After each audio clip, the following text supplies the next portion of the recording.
Olá, tudo bom com você? Como é que vocês estão? Como é que passou a semana? Como é que passou esses 3 dias, na verdade, né? Opa, isso mesmo que você está vendo, cenário novo. Fui expulsa do meu cenário e provisoriamente estou atacando o cenário do marido. Faz parte, né, gente? Vamos lá. O assunto hoje é muito importante, é muito bom, é muito esclarecedor, principalmente para nós espíritas que entendemos de uma maneira diferenciada Jesus. Jesus. Quem foi este ser?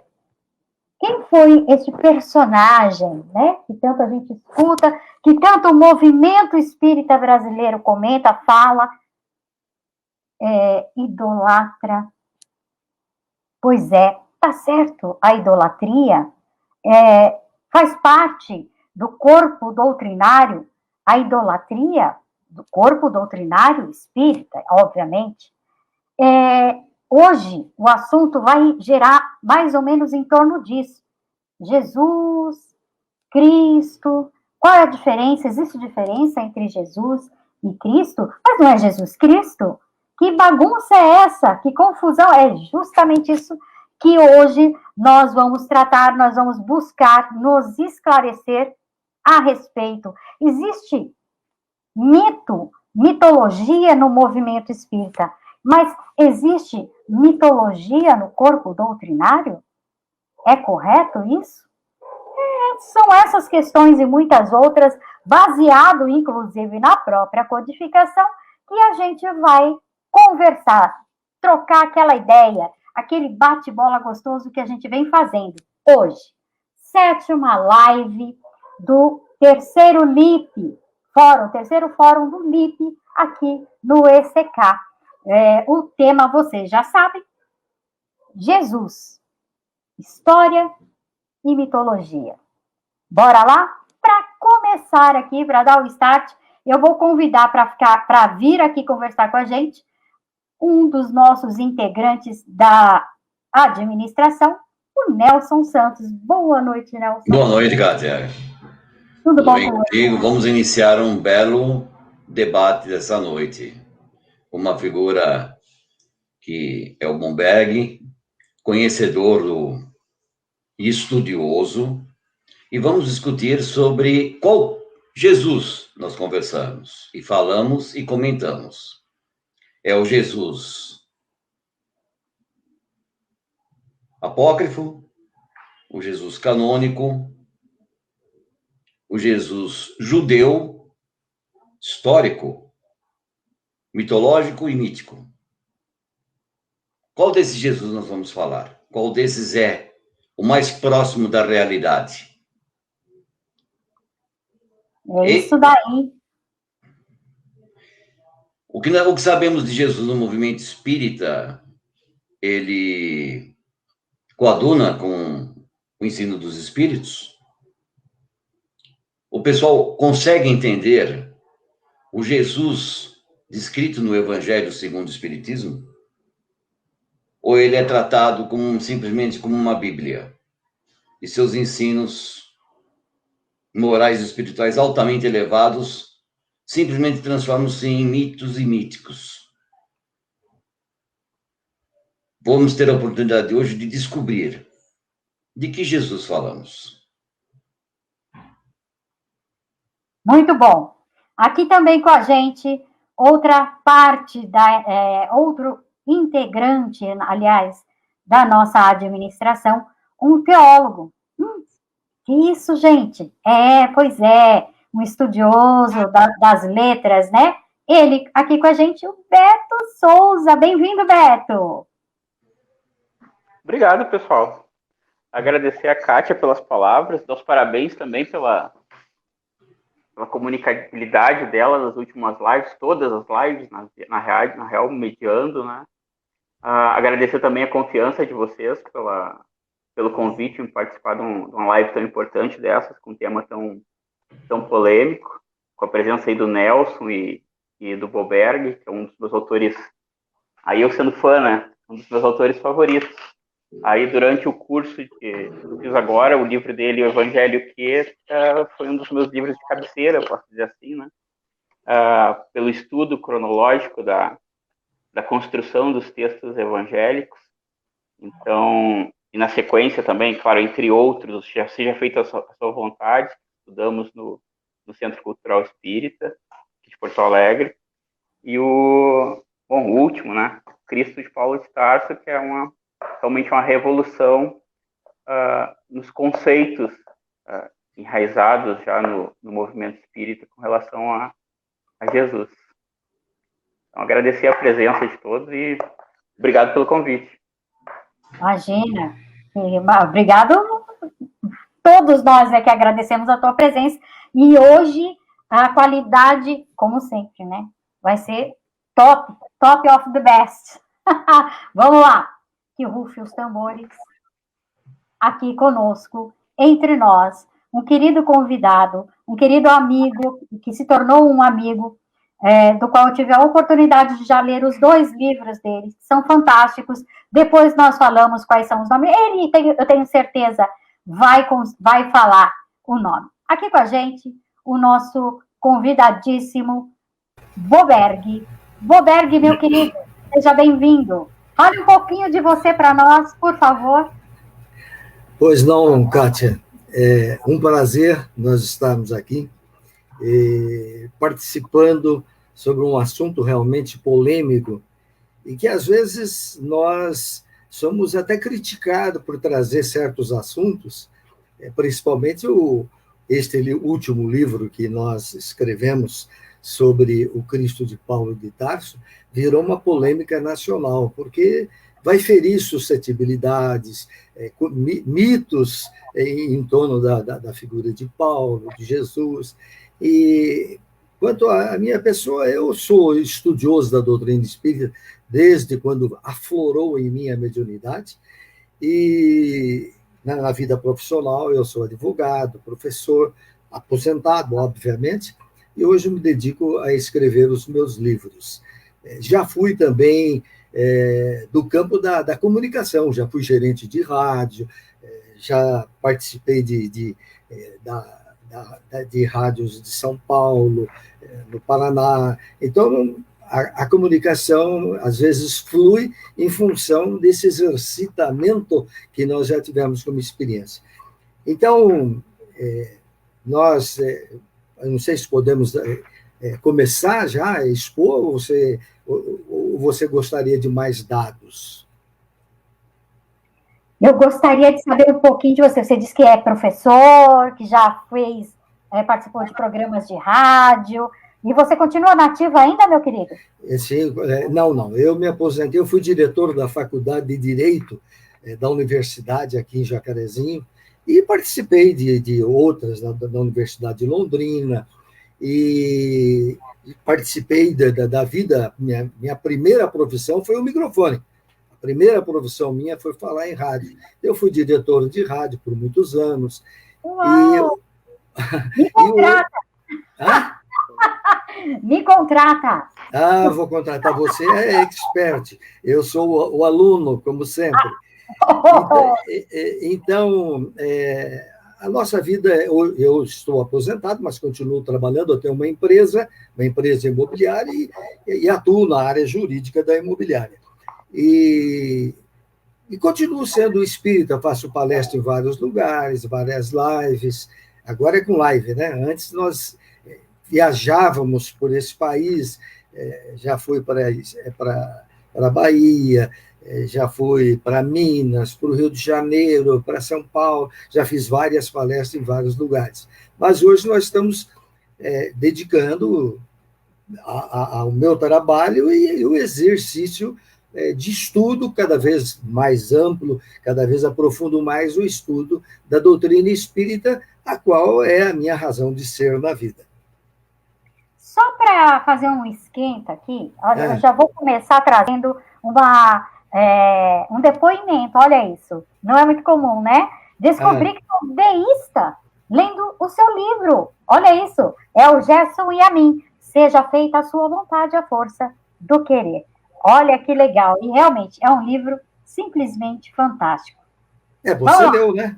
Você leu, né? Eu li os dois, inclusive. Os dois. Os dois últimos, vai. Vamos dizer assim. Boberg, está aberto o microfone para você tratar do assunto que veio tratar hoje. No exercício da nossa vida, eu até dizia anteriormente, como professor, então, nós pensamos, como é que nós vamos iniciar um tema como este, muito embora não para os que estão presentes, mas para o público, os ouvintes, né, os partícipes, temos que, já que o tema é história e mitologia cristã, então, eu acho por bem nós entendemos o que é o mito, não é? Vamos didaticamente entender. O mito é uma história, mas que não é verdadeira, não é literalmente verdadeira, é uma história. E é uma ideia. Então, você tem uma ideia. É o caso, por exemplo, de Jesus. E vai ser o foco das nossas atenções. Jesus é tido pela mitologia como o único encarnado, que Deus encarnou, que contraria totalmente o ensinamento de todas as comunidades, de todos os povos. Ele é o único Deus encarnado que ressuscitou e nasceu de uma virgem. Vejam bem, são 3 mitologias, 3 mitos. Primeiro, não é o único Deus encarnado, essa teoria do Deus encarnado.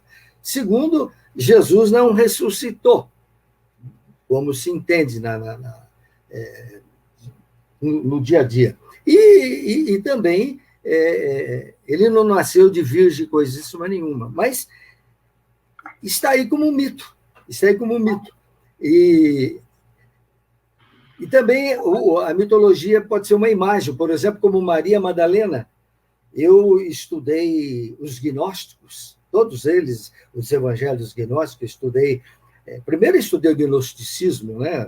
Passei a entender o gnosticismo, escrevi sobre o evangelho de Tomé, o evangelho de Judas, o evangelho de Maria Madalena, e escrevi o último nesta linha, aliás, o penúltimo o quê? Depois que eu escrevi Paulo.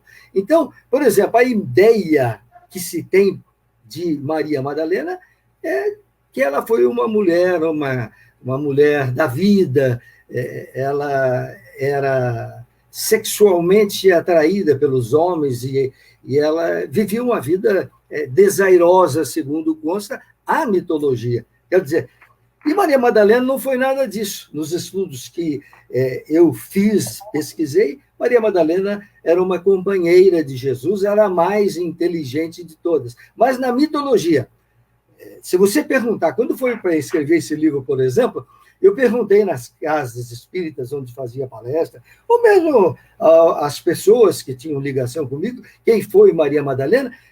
Exatamente, as pessoas dizem, Maria Madalena foi aquela que Jesus tirou 7 demônios, e Maria Madalena foi uma prostituta. Esta ideia está tão arraigada no movimento espírita e que não é verdade. Eu peço que você faça uma pesquisa, você vai ver que não existe nada disso, mas é um mito. E isto ficou impregnado na mente humana, que até hoje eu vejo escritores, oradores famosos agora, desse time novo da doutrina espírita, falando de que Maria Madalena foi uma cortesã e isto e tal, que não é verdade. O cidadão está preso nos ensinamentos do Evangelho, que, aliás, nem o Evangelho fala de Maria Madalena como meretriz. Quem errou isso aí, quem falou, quem pisou na bola, na realidade, foi um Papa, o Papa Magno. Ele errou numa interpretação, e ele falou que Maria Madalena seria uma prostituta. Depois, hoje a igreja voltou atrás, né? Maria Madalena por exemplo, considerada santa. Até no dia 22 de julho se comemora a igreja. E agora, como é que fica o espiritismo, que as versões... nós temos uma infinidade de livros falando por mediunidade, por psicografia, continua falando que ela foi uma mulher desairosa. E daí? A igreja voltou atrás, caiu fora. Ela errou, acertou, diz, não, ela é Maria Madalena, foi uma mulher, digamos, avante do seu tempo. Mas na doutrina espírita, o mito continua. Né? Então, o que nós queremos dizer? Que o mito é isto. Alguém fala de uma maneira, a pessoa interpreta aquilo como verdade, mas não é verdade, e aí depois é como se nós espalhássemos como pena no vento. Para voltar a isso, vai demorar muito, né? Então, o mito é importante, mas é preciso que nós consigamos extrair a essência do mito. Não quer dizer que o mito não seja importante. Lembra-se no tempo de escola, quando a professora falava, olha, hoje nós vamos contar uma história para vocês, vou contar uma fábula. O aluno ficava com o olhinho aceso porque ela ia contar uma história. O aluno sabia que não era verdade, mas ela tirava uma lição moral. Então, muitas vezes, certos ensinamentos que constam nos evangelhos, que foram colocados na boca de Jesus, que não são verdade, são mitos, mas se nós, digamos assim, extrairmos a essência daquele mito, muitas vezes nós podemos usar e pode ser útil para a nossa formação. Então, aquilo que era, digamos, milagroso, aquilo que era milagroso antes, na época dos deuses anteriores, lá no Egito, era milagroso lá, eles aceitavam como mito, divulgavam como mito, mas depois transportaram para o Evangelho e agora aceita como verdade. Isso é mito. Né? E, então, o que nós queremos dizer? Que os mitos podem ser usados, mas não como verdade, apenas como um despertar da consciência, como uma forma de fazer com que nós possamos extrair daquele ensinamento. Eu escrevi um livro que se chama Milagre, Fato Natural ou Sobrenatural. Inclusive, eu assumo um estudo de todos os pseudos milagres, porque milagre não existe, milagre é uma derrogação da lei, como diz Kardec, e falo cada um deles mostrando de que, na realidade, não é aquilo que está constando no Evangelho e que as pessoas aceitam como milagroso. Né? Então, nós vamos entender, por exemplo, nós vamos abordar ainda aí, o gnosticismo oposto dos evangelhos canônicos. O gnosticismo, ele nos ensina que nós temos a potencialidade de Deus em nós. Como diz alguns escritores, né? Nós temos um pedacinho de Deus dentro de nós, metaforicamente, porque ninguém tem pedaço de Deus, obviamente, mas nós temos uma essência de Deus. A essência de Deus está em nós. Então, nós temos que desenvolver esse trabalho conosco mesmo. Mas, de um modo geral, transferiu-se esta responsabilidade que cada um de nós tem conosco mesmo, transferiu-se por uma figura de carne e osso chamada Jesus. E aí, nós perdemos o nosso Cristo, nosso Christos, pelo menos teoricamente, deixamos de ser independente, deixamos a nossa responsabilidade pessoal e transferimos por algo exterior, que é o que as igrejas, ou principalmente o cristianismo, fez. Né? Então, nós vamos encontrar vários mitos, várias historinhas nos evangelhos e que estão eivadas nos nossos canônicos, nos nossos 4 evangelhos. Bom, agora eu vou deixar o tema para correr, porque senão o professor fala demais, né? Vamos tocar. Muito bem, Beto, você tem alguma colaboração a dar aqui? Acho que antes da gente partir, eu não sei se a gente vai seguir aquela linha das perguntas, mas eu queria fazer uma observação. Eu acho que vai ser mais prático, né? Algumas lives atrás, na live do Ivan Franzolin, ele falou, se vocês lembram, da questão de simplificação do espiritismo, né? Para a gente tentar atingir os neófitos, lembram disso? A impossibilidade de simplificar o conhecimento espírita, de transmitir ele, pela carga de matérias e enfim, de conhecimentos que precisam, né, para a pessoa entender. Então, é quase como se a gente estivesse revivendo a coisa das religiões de mistérios, né? A gente tinha lá os iniciados por níveis diferentes, a questão dos pequenos mistérios e dos grandes mistérios.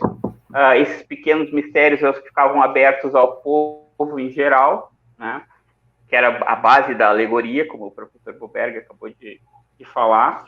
E a interpretação da alegoria, ela cabia àquela elite, né, cultural que tinha as chaves para decifrar aquela simbologia toda. Então, se na doutrina já é complicado, segundo Ivan Frosolini, é impossível, e é uma dificuldade para todos nós que coordenamos grupos de estudo, nas diversas casas, a gente sabe, na hora de responder alguma pergunta mais complicada, a gente precisa fazer todo um caminho de escadinha para a pessoa conseguir chegar e entender o conceito. Esses dias até a Kátia me mandou lembra, Kátia, uma pergunta pelo WhatsApp ali, que eu falei para ela, olha, no grupo, quando eu estou ensinando isso, ou passando esse conhecimento, eu tenho que usar o quadro, eu tenho que fazer desenho, sabe? Eu tenho que usar alegoria, eu tenho que usar outras ferramentas para fazer a pessoa entender. Só que essas chaves de interpretação canônica, principalmente, dessa mitologia do século II e III, na verdade, o século II e III interpretou literalmente algo que era mitológico, né? Uma chave que era anterior, que o gnosticismo tinha, e que se perdeu e foi destruída. A gente chega ali final do século III, século IV, bibliotecas queimadas, pessoas assassinadas, enfim. Então é todo um conjunto literário e de cultura que desapareceu. Essas chaves evangélicas, eu me relaciono muito com o que o professor Buberg falou, da questão da interpretação. Eu fui encontrar num autor que é o Carl Jung, que até o professor cita nesse último livro dele, naquele livro Alquimia. Ele faz uma leitura dos símbolos que, quando você vai lendo o texto evangélico, você, então era isso que estava querendo dizer, como da metáfora da água, né? A água é a encarnação. Mas então é bastante complicado isso. O professor falou ali também da questão de Jesus não ser a única divindade. Bom, aí a gente já passa para a primeira pergunta, né? A única divindade nascida de uma virgem, o único encarnado e o único que ressuscitou. Então vamos dar seguimento. Muito bem. Antes da gente dar esse segmento, eu gostaria que o Nelson já respondesse aqui, matando a curiosidade do João Conde. Nelson, a evolução de Jesus se deu em linha reta, como Emmanuel cita? Bem, essa ideia foi retirada do nosso caro Jean-Baptiste Roustan, né? Dos 4 evangelhos. Agora, como é que um espírito, no caso, Jesus, vai derrocar a lei divina? Porque está derrocando a lei divina. Todos fomos criados simples e ignorantes. Jesus pode ter errado menos. E até isso é admissível. Mas linha reta, ou seja, uma vivência espiritual e material ao longo de eras, sem nunca ter cometido um pequeno deslize, isso é um mito. Certo. Muito bom. Vamos lá, então. Dando aqui partida para a primeira pergunta, né? Como o Beto lembrou, já pode aí matar para a gente se, de fato, quem é o personagem Jesus? Minha cara Kátia Pelli. Eu não sei se você está ouvindo bem, porque eu acho que sumiu o contato comigo. Está ouvindo? Está me ouvindo? Eu estou. Então tá. Agora, voltou, tudo bem. Muito bom. Interessante. Eu quero ver se eu sou sucinto, que é coisa que é difícil para segurar num professor. Você cria um leque de informações, né? Mas eu tenho estudado, e quando fiz essas pesquisas, eu notei uma coisa muito interessante. Os ensinamentos que eu busquei foram com ex-padres. Eu não encontrei na literatura espírita. ex-padres que enfastiaram daqueles ensinamentos mitológicos abandonaram e tomaram o seu rumo. E vários deles, né, eu posso até citar depois, mas um deles se chama Marcelo da Luz. Marcelo da Luz, ele escreveu um livro, Onde a Religião Termina. Ele era do clero, ficou em torno de 20 anos, 2 décadas, portanto, como religioso profissional, sacerdote católico, foi diretor de seminário, e chegou um ponto que ele sentiu que não era aquilo não que ele estava falando. Ele não queria estar enganando os seus paroquianos. E ele deixou. Ele deixou a religião católica educadamente, comunicou o bispo e tal, e ele escreveu, ele passou a estudar a conscienciologia. Ele deixou o catolicismo e tomou contato com o Valdo Vieira, que o Valdo Vieira saiu do espiritismo e criou a conscienciologia. É mais ou menos aquilo que Kardec pergunta, onde está a lei de Deus? Onde estão as leis de Deus? Ele diz, na consciência. Então, ele passou a estudar a conscienciologia. Né? Ele considera os ligados à igreja como profissionais como funcionários do sagrado. E eu fiz essa abertura para dizer o seguinte, neste livro, Onde a Religião Termina, cujo prefácio é do Valdo Vieira, eu até sugiro ao nosso teólogo, o Beto Souza, que, como você diz, é um expert, é um conhecedor, eu sugiro que você leia esse livro, Onde a Religião Termina, de Marcelo da Luz, um livro extraordinário. Então, na altura dos seus ensinamentos, no capítulo 5º, em que ele fala sobre o mito de Jesus Cristo, Deus encarnado. Ele desenvolve esse assunto. E, a certa altura, ele diz o seguinte, eu vou ler, depois a gente comenta, óbvio. Embora as cartas de Paulo, foi o que me despertou muito, embora as cartas de Paulo e seus colaboradores tenham sido escritos inaugurais do Novo Testamento, elas nada contam a respeito da vida de Jesus. Isso o padre, ele chegou a essa conclusão, hoje é esse padre, é professor, nada falam sobre a vida de Jesus. Depois ele diz, evidências, olha lá, Nelson, evidências da existência dessa personalidade, Jesus, fora da narrativa bíblica, são mínimas, e ele mesmo não deixou registro. Isto dito pelo padre, ex-padre, né? Ele fala, relato acerca dos milagres e outros feitos de Jesus foram veiculados oralmente, durante décadas, antes de serem fixados nos evangelhos. Quer dizer, muito depois de Paulo, começaram a fixar em evangelho as lendas, os mitos sobre Jesus. Ele diz, todo o edifício da doutrina espírita, e aí ele é hilárico, né? Está baseado na história de pescadores galileus do século. Ele diz que aquilo que se fala, tudo que se criou da doutrina cristã está baseado em história de pescadores galileus do século. Quer dizer, o que eles contavam, e o que a gente sabe, eles eram analfabetos. E que os evangelhos não foram escritos por eles, eram pessoas incultas. Só 10% da população, ao que se sabe, deveria saber, eram alfabetizados. Eu não acredito nem em 10%. Os evangelistas não eram alfabetizados. Então, e aí fixaram a imagem do Jesus de Nazaré, um profeta religioso, independente, ao modo de filho privilegiado de Deus. Privilegiado de Deus. Quero dizer, não estivesse nascido em linha reta, como respondeu há pouco o nosso companheiro.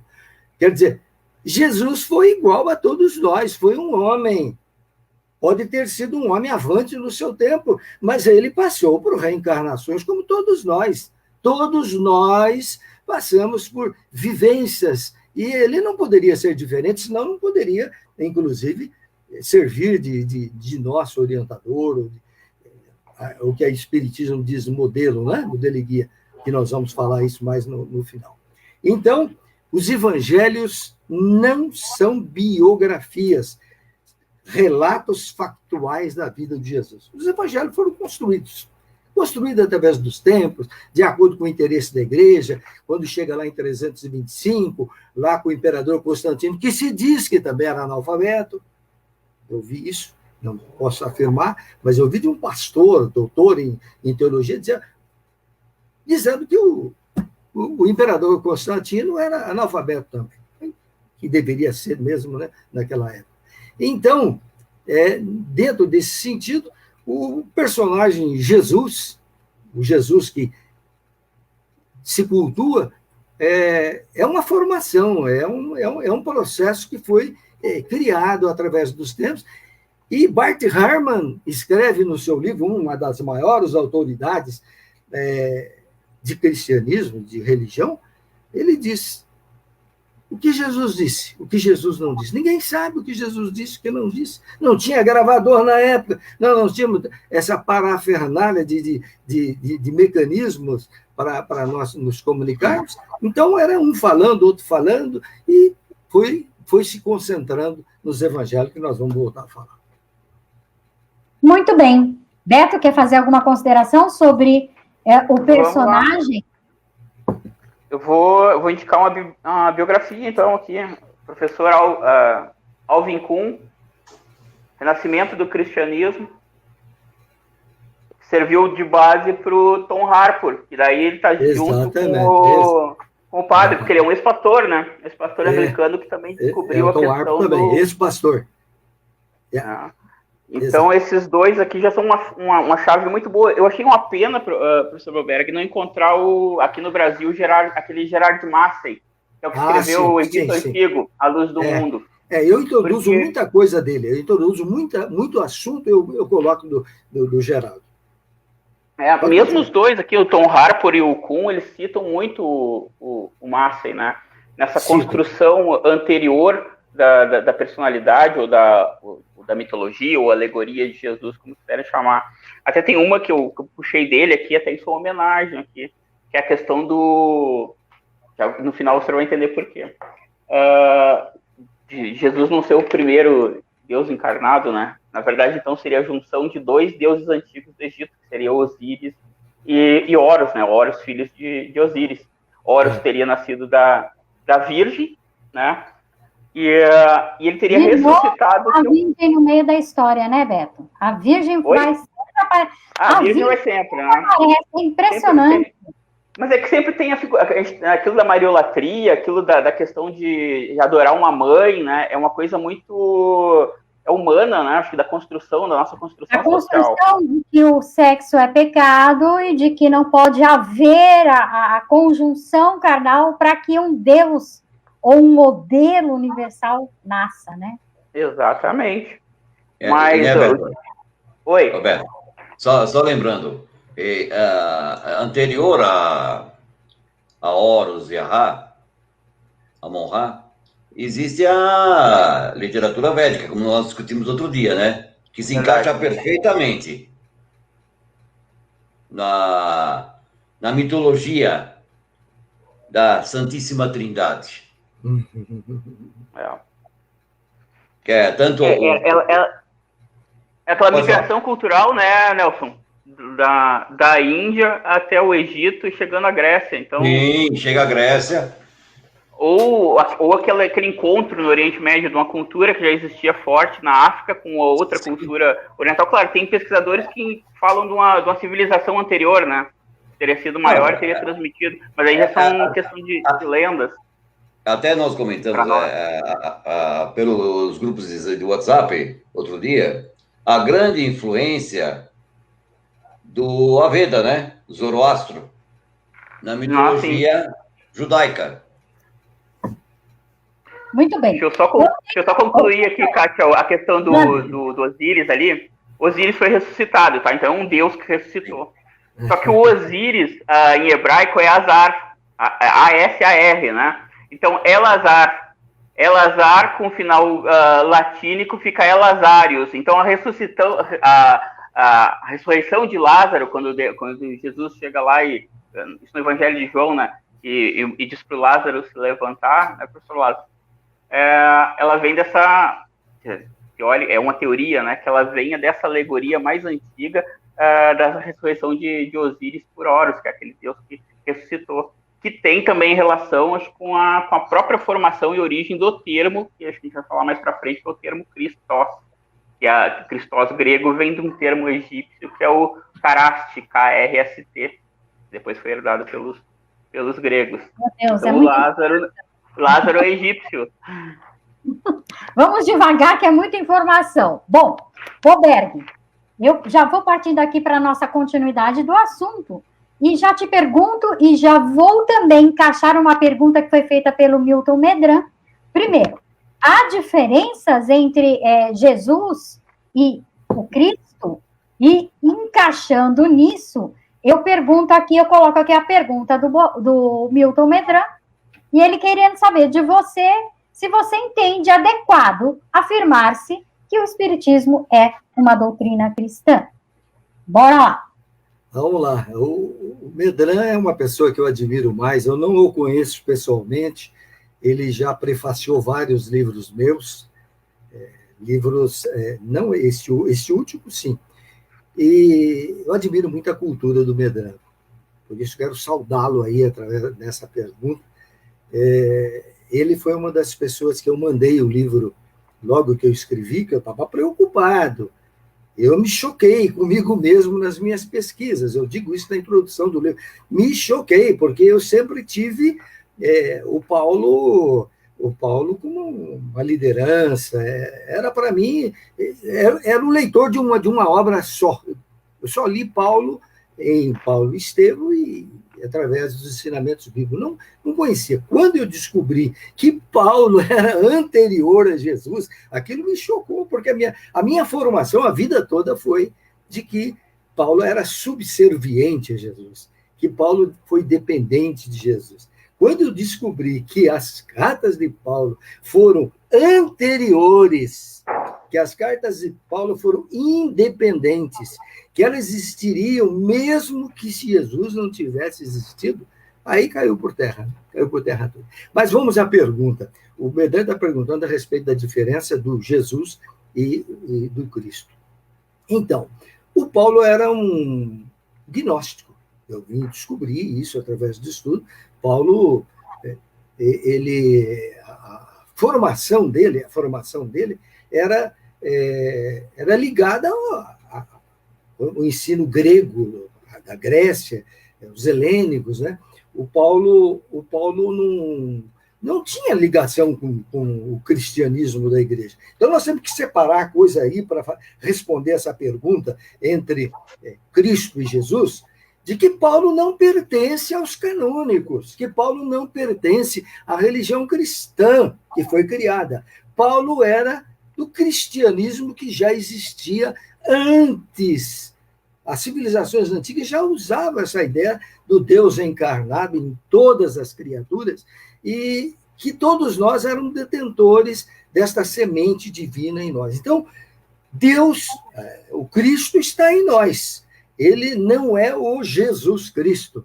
Então, nós temos que deixar bem claro, Paulo não pertenceu, ou Paulo não estava ligado aos canônicos. Paulo era cristão, mas do cristianismo anterior. E isso é fundamental, nós fazermos essa diferença, porque quando a gente diz, por exemplo, que Paulo foi o primeiro escritor cristão, e eu já escrevi isso até no Evangelho, o Beto que está lendo, eu digo lá que existia o Cristo, e que Paulo foi o primeiro escritor cristão. Mas, com a maturidade, dá o clique, ele foi o primeiro escritor do cristianismo antes de Jesus. Veja bem, ele foi escritor cristão antes do surgimento da chamada religião cristã, que tirou o Christos, quer dizer, a essência divina, a teoria do Deus encarnado em todas as criaturas, tirou de nós e colocou em Jesus. Quer dizer, esta independência, que todos nós temos que ter, é isto que o Espiritismo prega, nós sermos agentes do nosso próprio conhecimento, da nossa própria essência, pronto, nós ficamos com a mão amarrada, obviamente, pelo ensinamento da igreja, e foi entregue a uma única personalidade chamada Jesus. Ora, aí você perde a sua independência, a sua autonomia e vai para a heteronomia. Quer dizer, você transfere para outra pessoa, você já não é mais você, você é um dependente de um ser exterior.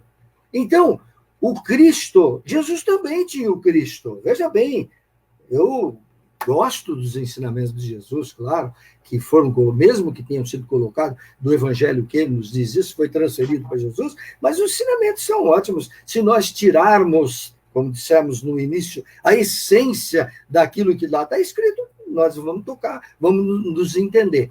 Então, todos nós somos detentores desta semente divina. Todos nós somos. Quer dizer, Jesus também, Buda também.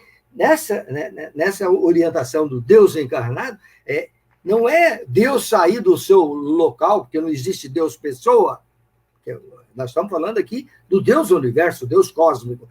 Esta essência, digamos, esta semente passa a existir em todos nós quando nascemos. Quando nascemos, nós temos esta fonte divina em nós, como Jesus também tinha, como você tem, como todos nós temos.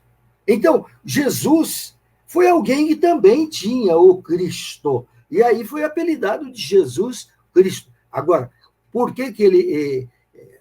o ensinamento real, nós temos pouco ensinamento, tanto é que Joséfo, escritor da época, fala em 22 Jesus, mas não se referindo a Jesus Cristo, nem Jesus de Nazaré. O que eu quero dizer é que, na essência, todos nós temos o Cristo. Cristo é uma coisa, é a essência, e todos nós temos essa potência, algo imanente em nós, e que nós temos que utilizar para esse processo evolutivo nós, através das nossas reencarnações. E aí, Beto, quer fazer alguma colocação, meu querido? Não sei se o Nelson quer falar, na verdade, eu só queria complementar rapidinho essa questão que o professor Roberto colocou, com as concepções da divindade, né? Se a gente pegar, então, antes da história e às vezes até junto com a história do povo de Israel, ou nesse povo, nessa cultura das tradições antigas, era uma divindade humanizada, né? Então era a humanidade divina, a humanidade caminhando para a sua divindade, para o seu despertar espiritual. Então, claro, isso metaforicamente falando, a questão da morte e renascimento, a questão do próprio batismo, é uma iniciação, né? Do despertar, né?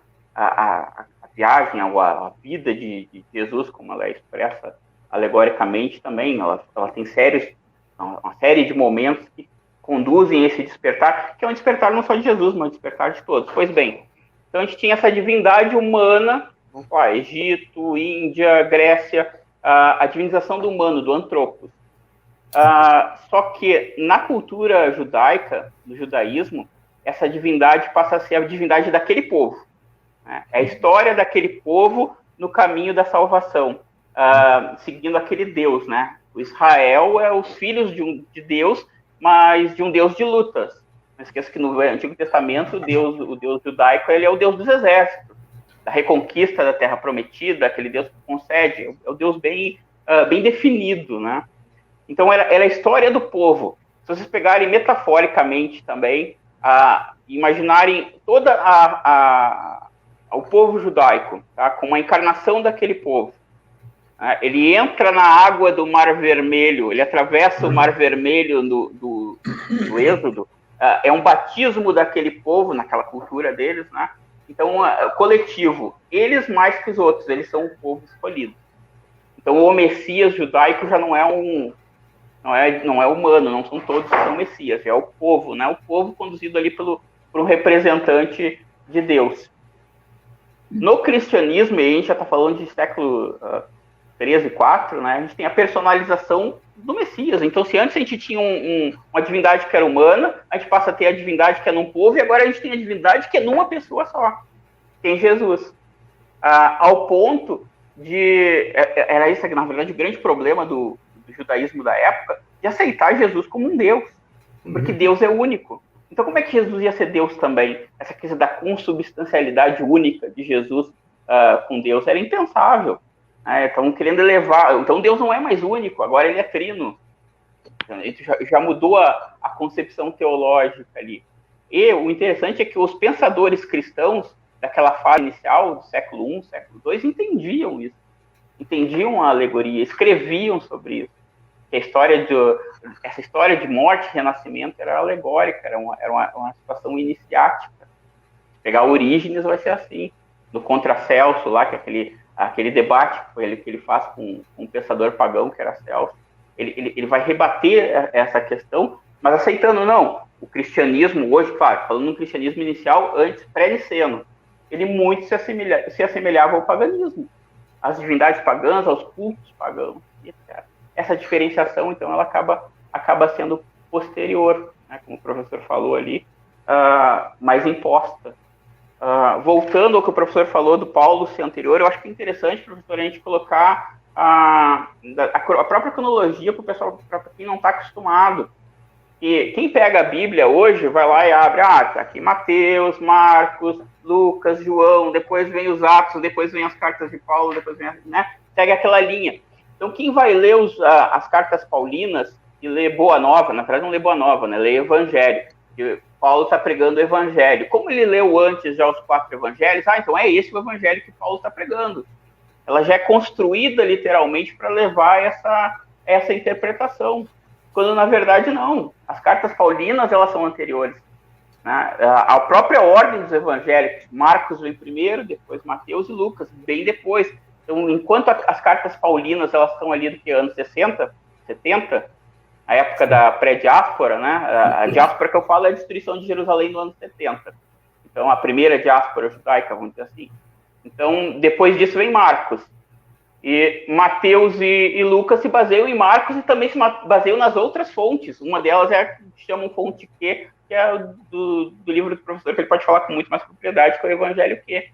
Que era todos aqueles escritos soltos, muitos deles anônimos, baseados em aforismas, sem a numeração que a gente tem hoje, que estavam junto ali, circulando junto com as cartas de Paulo. E que eram os textos básicos, inclusive esse que o professor falou que ele escreveu, que é o Evangelho de Tomé, foi um dos textos básicos que Clemente e Orígenes, que eram os teólogos lá dos primeiros anos, utilizavam. Eles não usavam Marcos, não usavam Mateus e Lucas, que são posteriores, eles utilizavam o que tinham, que era aqueles evangelhos de Tomé, os evangelhos do cristianismo primitivo, que depois de Nicéia foram tornados apócrifos. Né?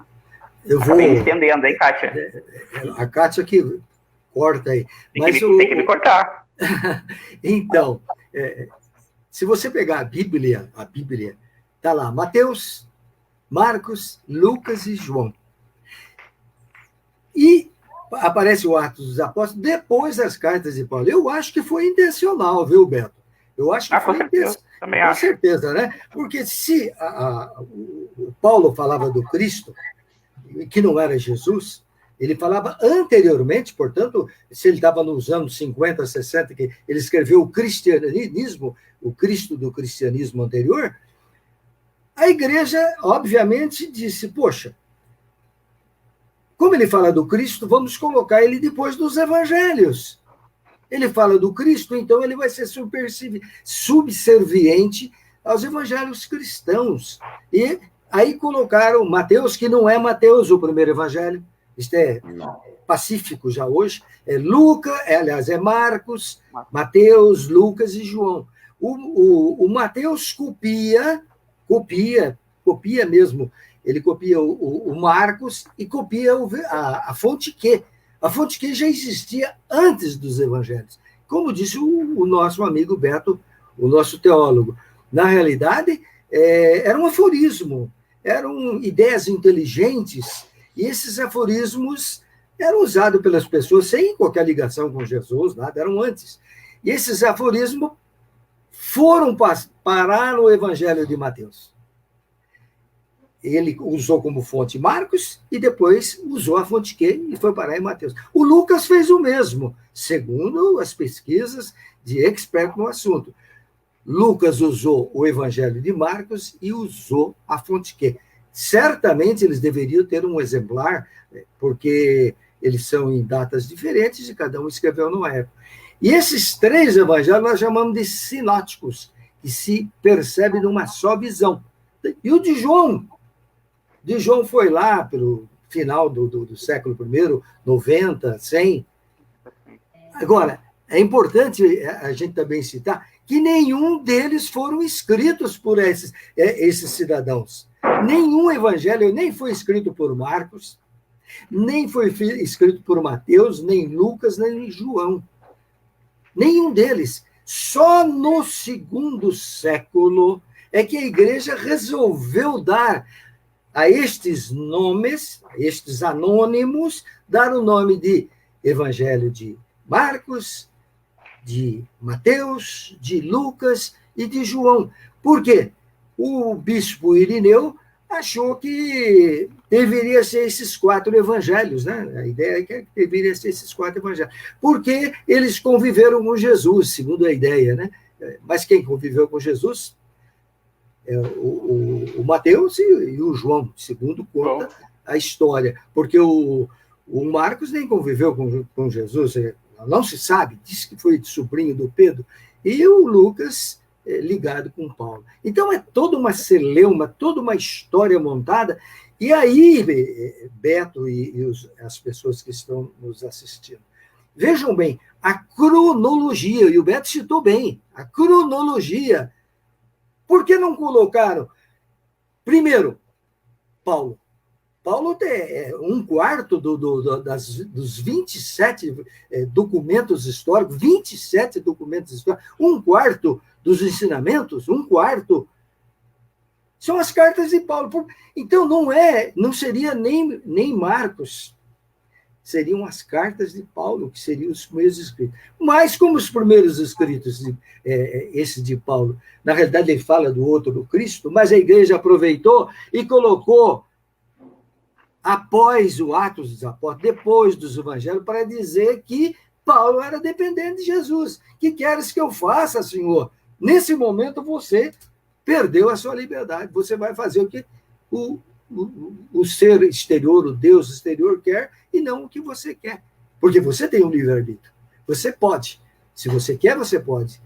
Seja feita a sua vontade. Você pode fazer. Não tem ninguém comandando lá no espaço, não tem um governador da Terra. Se tem um governador, nós podemos dizer que era o Cristo. Cristo seria, que é a essência divina, e comanda todo o universo. Mas essa historinha, por exemplo, de governador da Terra, isso surgiu com todo respeito a Emmanuel, de Emmanuel. Muito bem. Nelson, quer fazer alguma colocação, meu querido? Não, só um complemento. Quando fala-se dos sinóticos, que é os canônicos, no século no quarto conselho de Niceia e no século II, por que foi ignorado o que hoje nós chamamos de evangelhos apócrifos? Porque eles contam, e isso respeitando a lógica que o Boberg falou sobre o evangelho quê? Mas os evangelhos apócrifos, eles apontam um Cristo diferente. Um Cristo que tem mais a ver com o que o Boberg disse do que propriamente os canônicos. Então, aí o que a igreja fez? Ela considerou eles apócrifos. A deturpação já vem não só da tradução oral, e também vem através, me desculpe a palavra, de um projeto de poder. Muito bom mesmo essa sua colocação, Nelson. Eu vou aproveitar aqui mais uma vez a participação do pessoal que está fazendo um comentário e já introduzir aí a sequência da nossa discussão. Posso, meninos? Vamos lá. Nossa, mesmo que vocês falarem não, deixa eu falar mais um pouquinho, não, porque o tempo urge, não é verdade? Vamos lá. O pessoal aqui do Centro Cultural Espírita de Porto Alegre, a CEPA, na pessoa do Salomão Jacob Benchaia, vocês conhecem muito bem. Benchaia. Ele faz a seguinte pergunta, e aí já na sequência eu coloco aí o segmento da nossa discussão. E ele pergunta para o Boberg. Boberg, como que fica o Evangelho segundo o Espiritismo, em que Kardec, embora estudando o ensino moral de Jesus, o faz baseado nos evangelhos canônicos, onde a Igreja construiu o Cristo mitológico. E aí, como é que fica? E já aproveitando isso, eu já entro com a nossa sequência de questionamentos, que é: por que é que os espíritos que participaram, que estiveram na codificação, e o próprio Kardec também se utilizou da expressão Cristo para identificar o homem de Nazaré? Bora lá, começa com você, Boberg. É um problema. Às vezes, dentro do movimento espírita, o famoso MEB, a pessoa não aceita, né? Tudo tem que pedir permissão para Jesus, né? Nos centros espíritas, você reza para entrar, reza para o expositor, reza depois do passe, antes do passe, é uma confusão. Quer dizer, o espiritismo hoje é religioso. Então, Kardec fala exatamente que ele escolheu entre as várias nuances dos evangelhos o lado moral. Ele escolheu. Mas nós vamos encontrar ensinamentos dentro dos evangelhos, ensinamentos dos evangelhos canônicos. Na realidade, o espiritismo, olha bem, o espiritismo, ele está linkado aos 4 evangelhos. Eu sempre digo, tira a reencarnação. O que nós ouvimos nos centros espíritas hoje? Que Jesus é o nosso Salvador. Isso tem dentro do movimento espírita. Jesus, Senhor, nosso Salvador. Não, Jesus, nós não temos Salvador no espiritismo, né? Mas o movimento espírita é religioso. Esta live, este trabalho que nós estamos fazendo, isso está horrorizando, certamente, as pessoas que são tão somente religiosas, que não estão acostumadas a pesquisar. Porque o próprio Kardec disse que nós temos que passar pelo crivo da razão, nós temos que buscar a ciência, nós não podemos ficar presos o que falaram, o que está seja lá do espírito que vier, seja lá do médium que for, né? Porque tem isso. Às vezes você fica preso no evangelho, certas coisas, mas as pessoas interpretam ao pé da letra. É aquilo que nós estamos falando do mito. Você pega o evangelho segundo o Espiritismo, tem coisas que as pessoas interpretam ao pé da letra. Né? Num dos livros que eu escrevi, que é O Segredo das Bem-aventuranças, que é o Sermão do Monte, cuja abertura são as bem-aventuranças, nós procuramos, apesar de que na época, quando eu escrevi, eu não conhecia isso, não. Eu não conhecia essa separação do Cristo, mas eu, pela minha inspiração, eu já escrevia, não como Jesus propriamente dito, mas interpretando já de uma forma mais clara e mais lógica. Né? Então, essas bem-aventuranças, por exemplo, que eu escrevi, e depois que eu escrevi o Evangelho o quê, né, Beto? Olha lá. As bem-aventuranças já existiam antes de Jesus.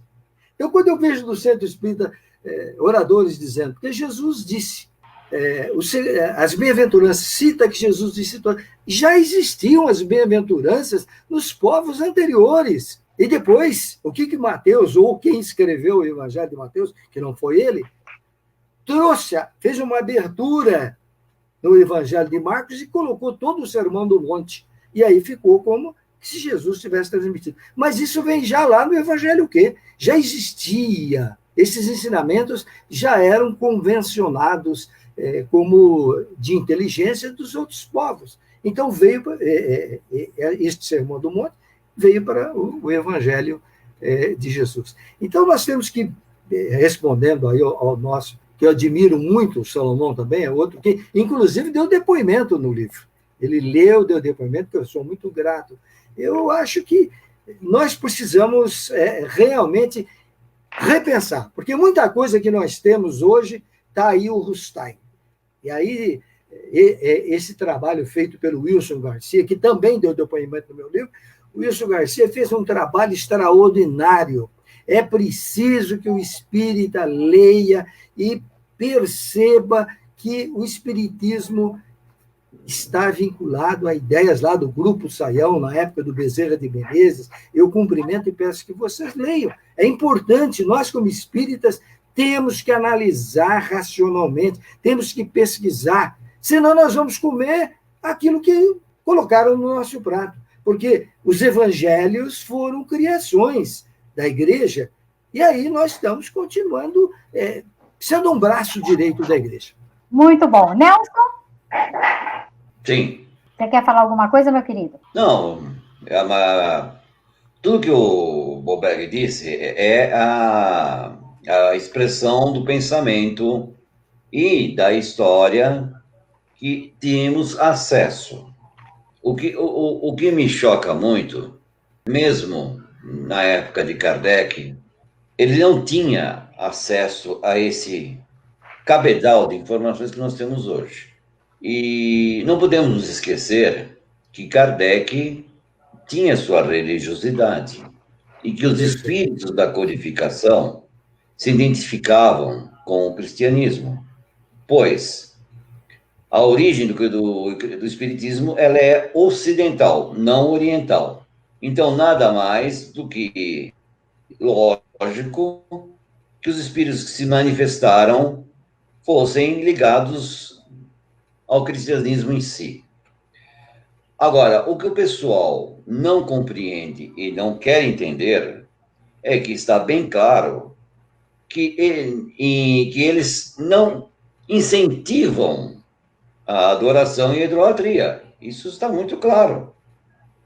Apesar de eles se identificarem como santos ou como discípulos, alguns até mesmo encaram o Espírito da Verdade como Jesus Cristo, mas isso é uma outra ideia, é uma outra história, fica para uma outra oportunidade. Muito bom. Não temos, né? Muito bom. Beto?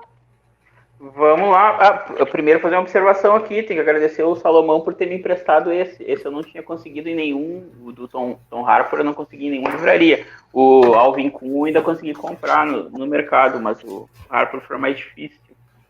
É uma leitura muito, muito boa. Fazendo eco com o que o pessoal falou, eu acho que a gente pode colocar assim, ó. Hoje, eu vi um pessoal perguntando ali a questão, não invalida Jesus, sabe? Jesus tem existido. Sim, interpretações básicas, hoje, nas pesquisas. Tem os que consideram Jesus totalmente alegórico, os pesquisadores. Né? Que nada do que ele, até pela dificuldade de provar sua existência, etc. Então, o personagem de Jesus seria uma ficção. Isso é um grupo de pesquisadores. Outro grupo de pesquisadores coloca que não. Jesus ele era uma mistura de alegórico e histórico. Então, se pegou um Jesus Ben Youssef, né, Jesus filho de José, histórico, e se colocou traços alegóricos na vida dele. Esse é um outro tipo de percepção de Jesus. E, por último, tem a percepção histórica. Que é que não, tudo que está escrito nos 4 evangelhos é verdade. Então, se está na Bíblia, é a verdade literal. Eu não estou dizendo que a alegoria seja mentira, né? Como o professor falou, a questão do mito, ele pode ser inventado, ele pode ser baseado em uma coisa real, ele pode trazer um outro conhecimento, né? Um despertar, uma reflexão para a pessoa, para uma realidade espiritual. Então, a questão da interpretação literal dos evangelhos, ela gera outros desdobramentos, né? E daí a gente vai ter os que consideram Jesus como sendo entre os espíritas, né? Porque se for pegar outras tradições cristãs, vão considerar como um membro da Trindade ou como um Deus encarnado. Mas dentro dos espíritas, tem alguns que vão colocar assim, ele é médium de Deus, ou então ele seria médium do Cristo, né? Ou ainda ele teria o Cristo cósmico em aparência na Terra sem um corpo físico. Também existe essa vertente. Então, da interpretação literal, a gente vai ter diversas outras ramificações possíveis. Cara, eu não vou aqui assumir que uma é mais certa do que a outra. Elas existem todas. Aí acho que é muito a questão de crença de cada um. E resgatando o que o Nelson falou anteriormente, a questão do projeto de poder ali da igreja, era uma igreja que estava se consolidando, né? Então ela achou uma forma de se manter, essa igreja católica, dessa união com o Império Romano. Então, a gente tem, quando o Império Romano assume, o primeiro Constantino se converte em 313, 325 tem lá o Concílio de Nicéia, 370 vai ter, já em Teodósio I, vai ter a oficialização do catolicismo cristão como religião oficial. Então, os ritos pagãos são considerados proibidos, aquelas interpretações que eu falei antes do Clemente, de Orígenes, são considerados não heréticos, depois teve uma revisão. Aquele outro que eu falei, o Celso, teve o Contra Celso. A gente só conhece Celso hoje pelo Contra Celso, porque o que ele escreveu lá mesmo foi queimado. Então, os livros de Celso a gente não vê hoje, a gente não tem como ler Celso. Só com base no que Orígenes falou, respondendo a ele, a gente pensa, tá, então Celso falou isso lá no livro dele, porque o livro dele a gente já não tem mais, foi queimado, foi destruído.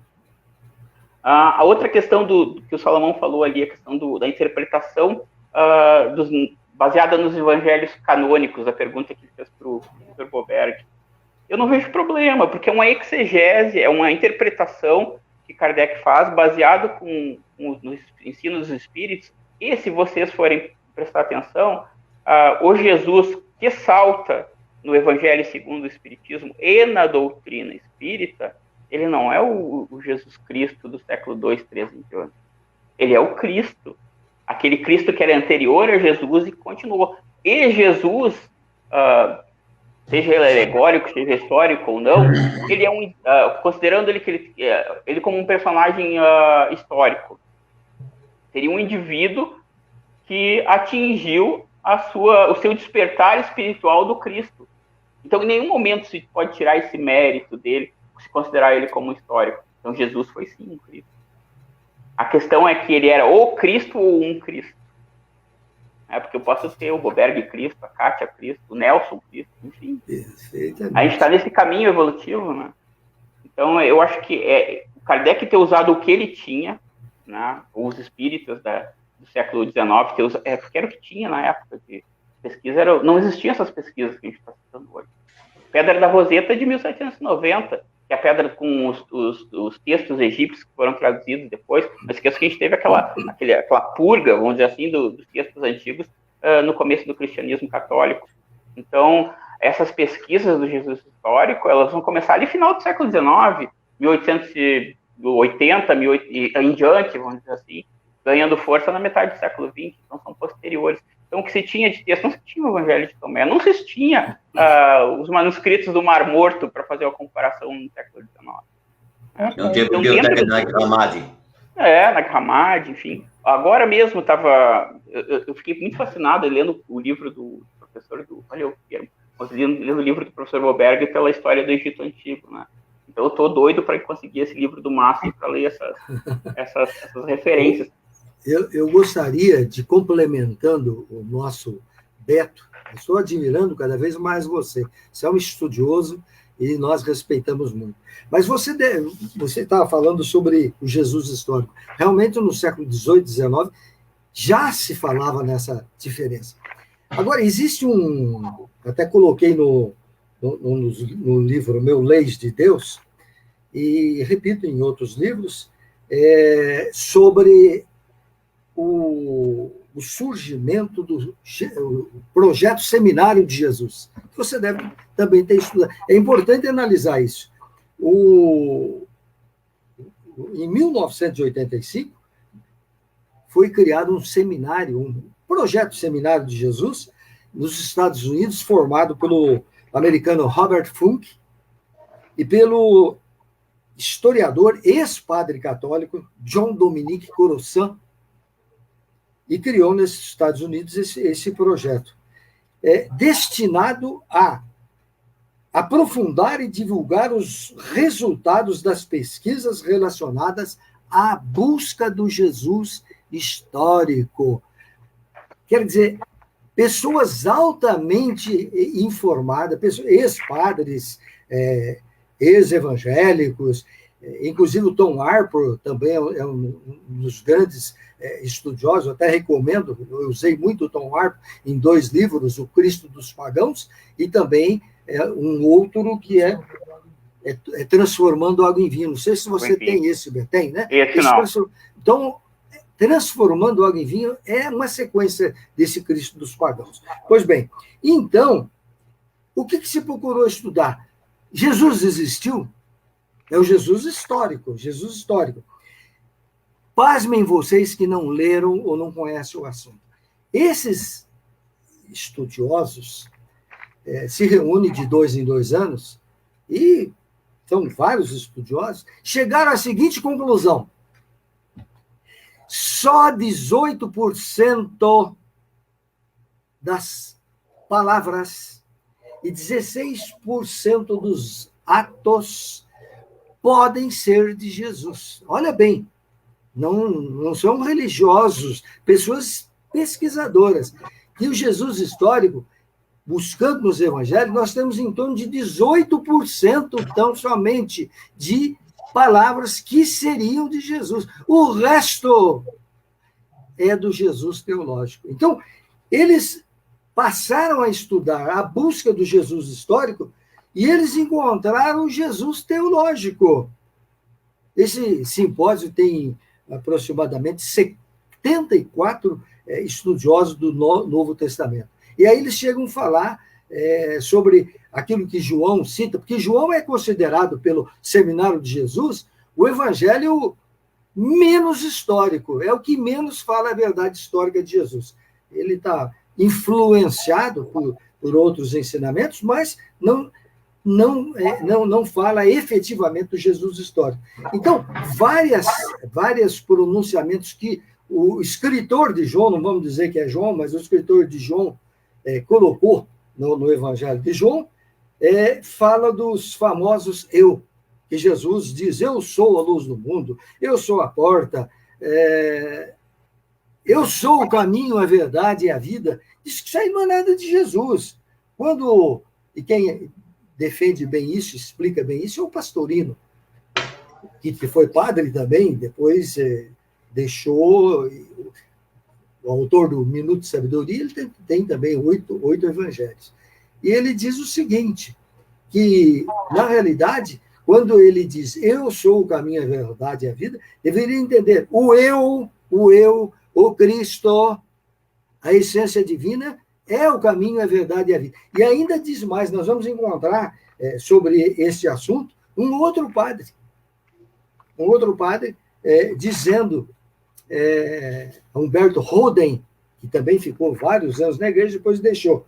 Ele diz que este eu sou o caminho, a verdade e a vida não é original de Jesus. Ele estudou muito para, inclusive, abandonar a batina. E ele diz que, na realidade, esse eu sou o caminho, a verdade e a vida é original do Krishna, na Índia. A Índia, ele já dizia, eu sou o caminho, eu sou a verdade, sou a vida. E foi transportado pelo escritor do Evangelho de João para Jesus. E isso é importante a gente analisar. Quer dizer, a coisa é muito confusa, Nossa, que salada mista, né? Fizeram com a... Não que não tenha amor, não que não possamos entender o significado, mas dar nome aos bois corretamente é sempre muito bom, né? A gente esclarecer, na medida do possível, para que não haja mais essa mitificação desnecessária, porque o que a gente precisa é sair dessa minoridade, né, Boberg? Não, essa frase eu uso muito, sou o caminho, a verdade e a vida, eu acho ótimo, mas temos que mudar, não era Jesus, era o eu de Jesus, era o Cristo de Jesus, né? E também que já tinha sido pronunciado. Isso de Jesus ter pronunciado, nós também pronunciamos aqui, estamos citando autores e mais autores, nada de mal, não importa, o que importa é a verdade, se isso é verdade, tá bom, tá perfeito, né? Muito bom, muito bom. Nelson, quer falar alguma coisa com relação a isso? Não, tá tranquilo. Beto? Tranquilo. Só complementar ali o que o professor falou, o Boberg falou sobre o Evangelho de João, né? Os textos de João, tanto o Evangelho como depois o Apocalipse, que é também vinculado com João, são livros altamente herméticos, né? São altamente interpretativos. Quando a gente estava falando aquilo das religiões de mistérios daquela época, é o típico texto, digamos assim, é como pegar um livro num outro idioma, tá? se você conhece algumas palavras e não conhece as expressões idiomáticas e tenta traduzir. Então, pegar um livro como o Evangelho de João ou Apocalipse, sem as chaves de interpretação da época, sem conhecer a simbologia que estava sendo usada, é um tiro no escuro. Vai se perder muito da interpretação. E está dentro também da questão ali do projeto de poder que o Nelson falou. O cristianismo, então, eles tinham esses dois níveis, né, como eu falei antes, de interpretação. Era o alegórico e o literal. Então, quando tu pega a interpretação literal, essa interpretação que o povo assumia foi a que venceu, né, nesse combate histórico. Então, que os vencedores contam a história, né? Então, quem venceu nessa batalha foi a interpretação literal. Então, essa interpretação alegórica antiga se perdeu. Muito ali dos textos de João, ali, eles vêm, se pegar um judeu que tenha conhecimento, ou alguém que tenha estudos de cabala, vai ter uma outra visão sobre os textos, né? Vai identificar referências à árvore da vida, o caminho no próprio corpo. Então, como é que eu vou dizer assim, não vai ser um Deus externo criando uma história, não, eu vou pegar aquela história e vou colocar ela na minha vida, né? Esse o reino, né, se vocês pegarem ali o Pai Nosso, a última frase do Pai Nosso católico, que geralmente é o sacerdote que fala aquela eu é o reino, o poder e a glória para sempre, né? Essa é a frase final que o crente normal não fala, mas isso é uma interpretação direta da árvore da vida da Sefirot. Vai lá até o reino, tu desce ao reino, o reino de Deus dentro de mim, tu desce para a região do umbigo. Isso é simbologia, né? Então, se a pessoa não tem a chave, não entende. Ou entende literalmente, o que dá esses problemas que a gente tem hoje, né? Então é só um complemento. Muito Não, bom. mas é um complemento excelente, Beto.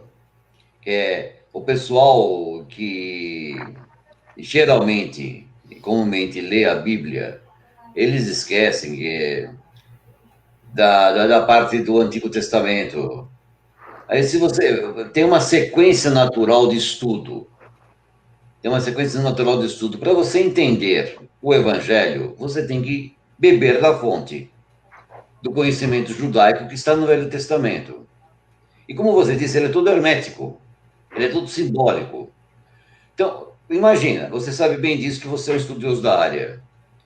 Para se interpretar a Torá, existe o Talmud. São apenas 77 volumes de estudos sobre o Torá. Depois do Torá, veio o Torá babilônico. E depois do Torá babilônico, veio o Zohar, que é aonde entra a parte da Cabala, né? Que é a interpretação de todos os textos herméticos do judaísmo. E aí onde começa a se entender muitas coisas que vêm lá do Velho Testamento, da influência egípcia sobre a religião judaica. É o próprio nome, né, Nelson? Eu tenho um autor que coloca o Israel como além de ser a tradição normal dos seguidores do Deus que luta, tem a questão do Isis, Rael. Então, Deus, Isis, que é o Abba, que é o pai, desculpe, Isis, que é a mãe, ama, e Ra, que é o pai, que é o Abba, né? Então o Abba do pai de Jesus. Amon-Ra. Amon-Ra. Bora lá. O que há de descobertas das ciências que nos aproximam da humanidade de Yeshua? Quem quer começar falando aí? É o professor Boberg, eu acho, começar. Boberg é legal. Começa com ele. Rindo o rodízio, vai, Boberg. Qual que é a pergunta? Vamos lá. O que há de descobertas das ciências que nos aproximam da humanidade de Yeshua? Pois é, eu acho que eu adiantei um pouco ao falar do Seminário de Jesus. Hoje o Seminário de Jesus é uma busca para a humanidade de Jesus. Buscar o Jesus histórico é o trabalho desses pesquisadores. E eles chegaram a mostrar que existem os dois lados, o Jesus histórico 18%, e o resto é o Jesus construído teológico. Tem gente, por exemplo, o Tom Harpur, viu, companheiro, o nosso Beto, o Tom Harpur, por exemplo, não aceita o seminário de Jesus, porque ele acha que o Jesus é alegórico. É alegórico, pronto, ele tira fora. Tem aquele Albert Schweitzer, também diz que, na realidade, não existiu Jesus humano, existiu Jesus alegórico. Então, as pesquisas estão aí, estão buscando.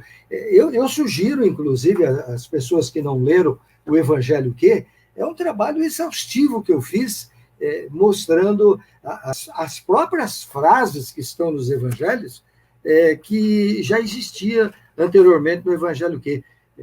Frases que estão nos textos bíblicos, evangélicos, já existiam antes. Então, eu acho que eu já adiantei nessa pergunta. Sim. Perfeito. A questão, ali é que 7, 8 possíveis Jesus, né? Ou Yeshuas, ou Yeshus, ou Yesu, que eram citados pelos autores da época, nos textos, tanto em Flávio Joséfo, como em textos romanos daquela região. Então, tem diversos possíveis Jesus, né? Com histórias parecidas, além dos possíveis Messias, né? Que tinham diversos também, que auto-titulavam o Messias. Já naquela época já se havia a história, né, Beto? De diversos Jesus, né? Qual Jesus estamos nos referenciando? O carpinteiro? Agora, outra coisa interessante, Nelson, que convém a gente lembrar que naquela época, esses Messias que se apontavam, eu sou um Messias, ele não estava dizendo que ele era Deus, né? Ele estava querendo ser o preposto de Deus à frente de Israel, conduzindo aquele povo para superar os romanos. Até existe aquela teoria que Jesus chega, né, em Jerusalém e aclamado, Hosana, Hosana, né? Então chega lá, como é que vai ser seu reino? Meu reino não é desse mundo. Não, peraí, como assim? Seu reino não é desse mundo? Tu não veio aqui para salvar a gente dos romanos, né? Crucifica esse cara. Então tem essa... mas é verdade, porque o pessoal fala, Jesus era um carpinteiro, mas peraí, até onde isso é verdade? Onde isso é verídico? O Nelson, o Bart Ehrman, ele diz no seu livro sobre Jesus, ele diz que, na realidade, ele não era um carpinteiro. Ele nasceu lá em Nazaré, uma população de 500 habitantes, sim, segundo a pesquisa, e ele visitava os vários sítios, as várias regiões, e ele fazia de tudo, não era só carpintaria, fazia casa, fazia fogão, então não era tão somente carpinteiro. Ficou porque o pai era carpinteiro, mas era um marido de aluguel. Sim, assim, Roberto, eu citei dessa maneira que, assim, o que eu quis salientar é assim, existe já na época, através dos evangelhos, através das cartas de Paulo, já uma construção sobre Jesus. Sim. Existe uma construção sobre Jesus. Como é que um membro da tribo de Davi poderia ser pobre? Como é que um homem, àquela época, que o avô era membro do Sinédrio, poderia ser pobre? Existem série de incoerências na história. Como é que ele poderia ser uma pessoa que tivesse pouca instrução com o avô, membro do Sinédrio? Então, já existe a construção na época. Série de incoerências. Nós estamos chegando no final aqui da nossa live, devido ao tempo, já estamos quase alcançando as 2 horas de live, por incrível que pareça, e nós ainda temos muitas questões a serem tratadas com relação ao assunto, que, pelo visto, é inesgotável, é impressionante como surge casos, como surgem detalhes, como surgem questões interessantes que a gente acaba ali querendo sorver e deixando as demais coisas para trás. O nosso querido Wilson Custódio faz uma pergunta, né? O Jesus histórico, ele não seria mais o nosso desejo aí de perfeição? E aí eu já uno essa pergunta dele com aquela outra que a gente tem. Que parâmetros podem ser utilizados para distinguir o Jesus histórico com o Jesus mitológico cristão?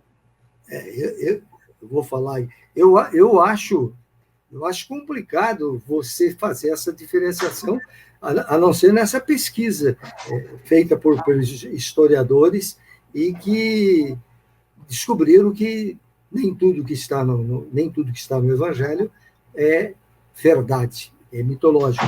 Então, nós vamos continuar com essa discussão, porque muitas coisas eu já falei, muitas coisas o Beto já falou Sim. sobre isso daí, então não há um consenso.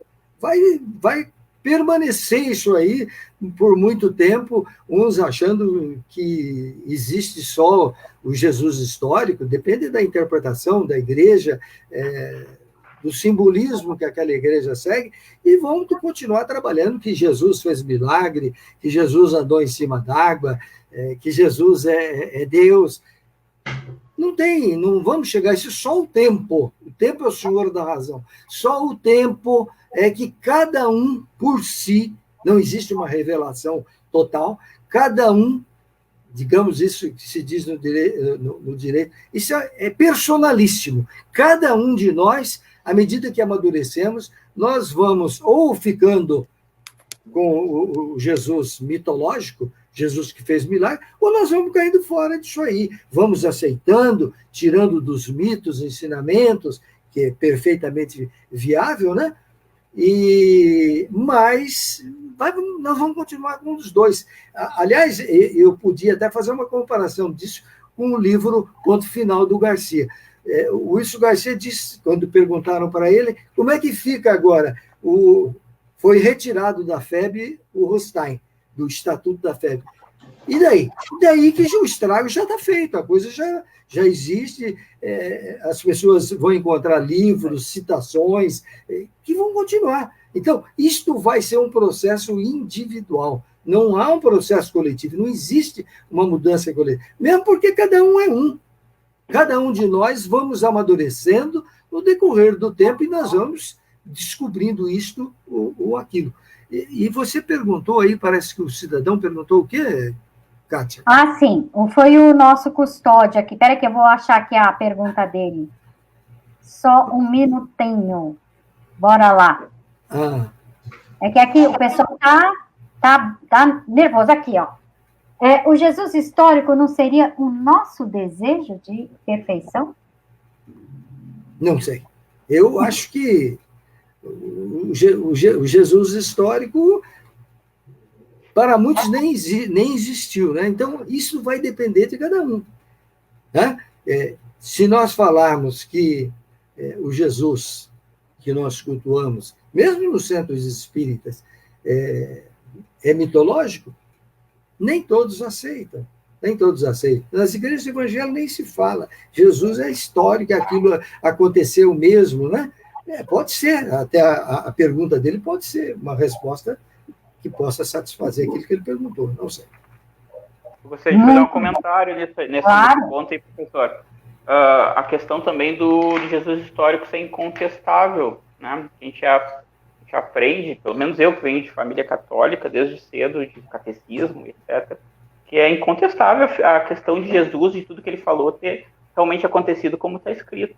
Então, tem uma passagem aqui no livro do professor Alvin Kuhn, que ele fala das bem-aventuranças, como o senhor também falou, que ele cita uma palestra em que ele citou ali, pegou os trechos dos Salmos e de outros textos mais antigos que, juntando, era, sei lá, 80% das bem-aventuranças. Teve pessoas que começaram a chorar na plateia, outros levantaram indignados e foram embora, sabe? Porque, enfim... Porque já existia, as bem-aventuranças já existiam. Exato. Tirar o docinho da boca dos outros, né? Que estão acomodados, acostumados a receber calado, passivamente, dói um pouquinho. As pessoas ficam agitadas, as pessoas são chamadas à razão. E os historiadores, os pesquisadores, os nossos teólogos preferidos, nossos professores que pesquisam feito uns loucos, trazem essas possibilidades de novo entendimento através da história. A história é muito importante, né, meninas? Porque é através dela que a gente toma conhecimento de algumas verdades de alguns fatos, de alguns acontecimentos, e não somente se fiar, vamos dizer assim, em escritos sagrados, em religiões, mas buscar o além. Inclusive, a Célia faz uma colocação ao longo aí da live, que nós devemos procurar também fontes não só de padres ou pastores, mas fontes de pessoas que não tenham sido religiosas. Isso também é muito importante, né? O que vocês acham? Tem que procurar tudo. Nós não podemos ficar presos só no espiritismo. Ler não é só ler obra espírita, tem que ler de tudo. Ler, pesquisar, analisar, enfim, a leitura deve ser aberta ao todo. Não pode ficar na base do index librorum prohibitorum, né? Que as organizações dizem, não, esse livro não pode ler. Eu sinto isso aí comigo, né? Esse livro não pode ler porque contraria o que nós temos, o status quo, né? Então, não pode ficar no índice dos livros proibidos, não. Nós temos que ler de tudo. E aí cada um, obviamente, vai atingindo o seu entendimento sem desrespeitar o entendimento do outro. Então, vamos aceitar, vamos respeitar, porque isso não vai ocorrer abruptamente todo mundo entender. Mesmo após essa live que nós estamos fazendo, ninguém, obviamente, cada um vai atingir o seu estágio. Muito bom. Uma questão que eu acho que a gente já tratou, e assim, juntamente, inclusive você mesmo disse, né, que Jesus seguimos como um dos guias e modelos para a humanidade, que está lá na questão 625 do Livro dos Espíritos. Que Jesus nós seguimos? Quando eu estava analisando essa questão, Jesus como modelo e guia, eu fui buscar no livro Leis de Deus Eternas e Imutáveis, que eu escrevi de 2012, já vai lá, 9 anos, né? 9 anos. E eu analisei essa questão 625, quando se pergunta qual é o tipo mais perfeito que Deus ofereceu ao homem para servir de modelo e guia. Eu já achei aí essa pergunta de Kardec antropomórfica, porque Deus, na realidade, Deus, pessoa, não vai oferecer ao mundo. Quer dizer, é um processo pessoal, é um processo individual, é um crescimento individual. Aqui a pergunta é antropomórfica. Deus, lá fora, diz, eu vou mandar fulano. Deus, vão mandar Jesus. Não é. Isso aí é um processo evolutivo que ocorre através dos tempos. E nós vamos, nesse texto que eu escrevi no livro, Modelo e Guia, do livro Leis de Deus, eu encontro várias versões, como nós temos nos evangelhos. A maioria diz Jesus. Mas eu introduzi na minha resposta o Herculano Pires, que diz, vede Jesus. Ele não fechou a questão. A pergunta é, qual é o tipo mais perfeito que Deus ofereceu ao homem para ele servir de guia e modelo? As traduções dizem Jesus. Aí fechou a questão. Herculano Pires diz, vede Jesus. Quer dizer, os ensinamentos de Jesus. Agora, aí vem aquele negócio. Que Jesus? É o Jesus histórico? É o Jesus criado pela igreja? O teológico? Então, deixa em aberto isso aí, nós temos que analisar, que quando Kardec fez essa pergunta aos espíritos, o que se tinha eram os evangelhos canônicos. Na realidade, entendia aquilo que os evangelhos diziam. Era com toda essa parafernália. Era o Jesus que fazia milagre, o Jesus que era, portanto, um homem diferenciado do seu tempo. Então, a pergunta da época de Kardec referia-se mesmo ao Jesus que nós ouvimos e temos ainda hoje. E é interessante, aqui eu quero falar com o professor Marcelo. Na época, Marcelo, eu, depois de fazer todo o comentário sobre isso, e até estudando Herculano Pires, né, e eu usei como resposta um comentário teu no jornal Opinião, né, que Jesus é esse, né? Aí eu vou repetir aqui na íntegra o que está no livro que eu escrevi na época. Você escreveu no jornal Opinião, sobre Vede Jesus, do Herculano Pires. E você diz assim: nós não estamos falando de Jesus Cristo, o mito inventado pela religião cristã oficial, entre parênteses, catolicismo, e reproduzido por todas as que sucederam no tempo.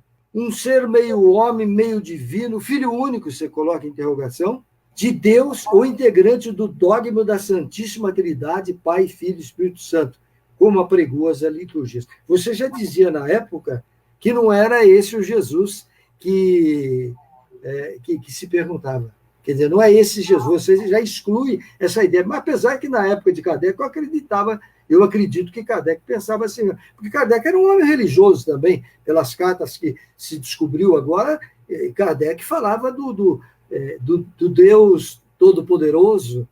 Numa das cartas dele, na oração, ele diz o seguinte, que ele amanheceu muito problemático, cheio de problemas mentais, cansaço, e ele pede para o Espírito da Verdade para interferir junto ao Deus Todo-Poderoso. Então, Kardec tinha também não só o deísmo da questão número 1, mas também tinha um pouco de teísmo. Tanto é que nós vamos encontrar em todo o Livro dos Espíritos uma mistura de teísmo com deísmo. Ora, os Espíritos dizendo que Deus permite, Deus não permite, portanto, aí é o deísmo, né?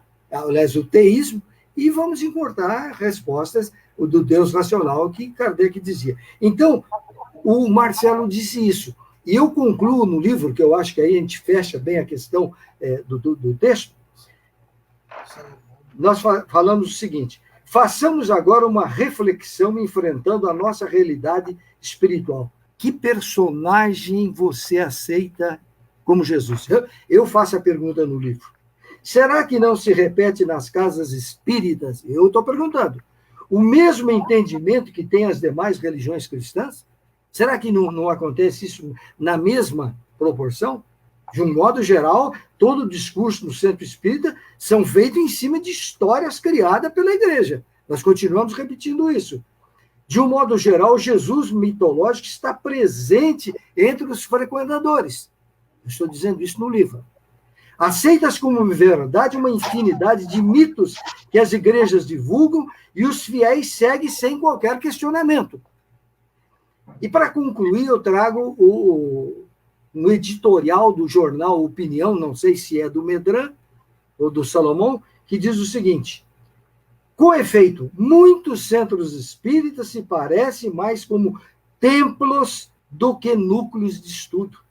Conhecimento e aprimoramento intelecto-moral, objetivo central do espiritismo. Suas práticas pouco diferem dos ritos, das liturgias de curas, cânticos, rezas, pregações e louvações que caracterizam as igrejas. O cenário preserva e nutre velhos clichês mentais trazidos das encarnações passadas. Aliás, agora eu digo, os seguidores insistem em manter o espiritismo como mais uma entre as milhares de religiões cristãs. Maravilha, que sensacional, que sensacional. Essa é uma reflexão final muito importante para que a gente faça. O que é que a gente espera para depois dessa pandemia, das casas espíritas, do espiritismo e do espírita, né, Boberg? Quais são as suas considerações finais? Eu quero agradecer a gentileza, o apoio desses intelectuais que aqui estiveram, nos ajudando a poder falar sobre o assunto e complementando com muito ensinamento, tanto o nosso companheiro Beto, que, olha, Beto, parabéns, você é excelente, é um estudioso, merecia realmente estar no clero, viu? Eu devia estar estudando, porque você domina o assunto, viu?